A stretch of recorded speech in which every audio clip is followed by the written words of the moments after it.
All right, so this video is going to be about how to do a belt change on one of these Hoover WindTunnel high performance vacuums.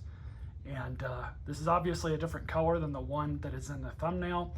The one that is in the thumbnail is the one that Hoover is currently still making. However, this machine has been around for quite a long time, at least 10 years, if not longer.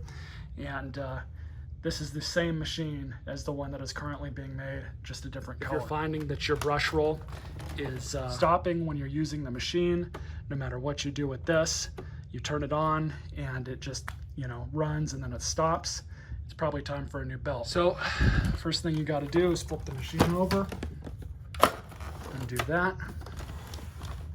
And on these, all you need to do to access the brush roll and belt is get a Phillips head screwdriver. I'm using a drill, but you can use a normal Phillips head. We're just going to pull all these out.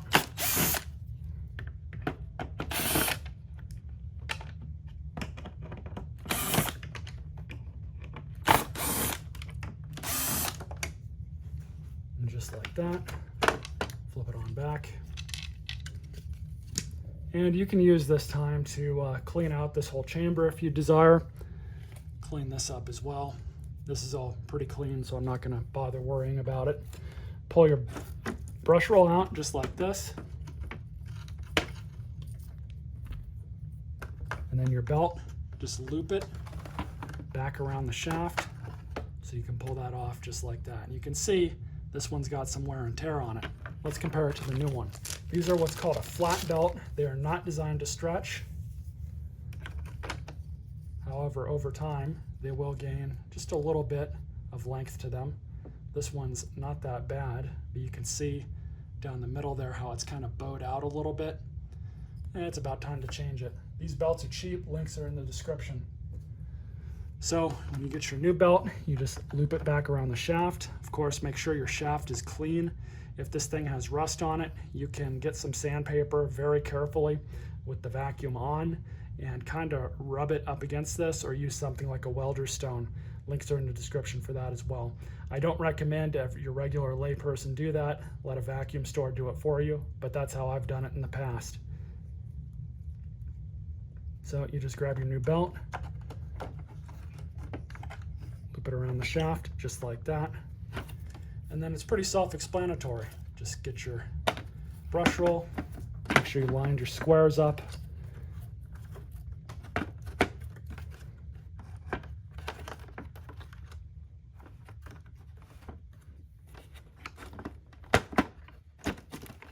Finagle it a little bit, you can get it back in.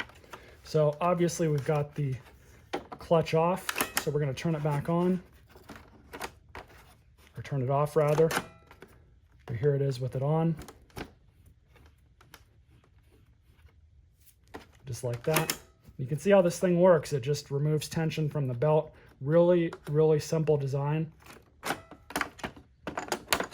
And just throw your base plate back on. Now, if you are electing to use a drill, #1 clutch setting, but I personally recommend doing it by hand with a handheld screwdriver. These are plastic threads that these metal screws are going into. You put too much torque on them, it will strip that plastic.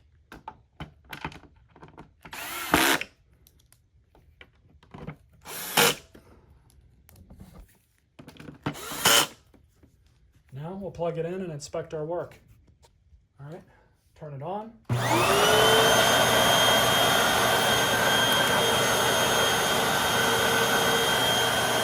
Lean back.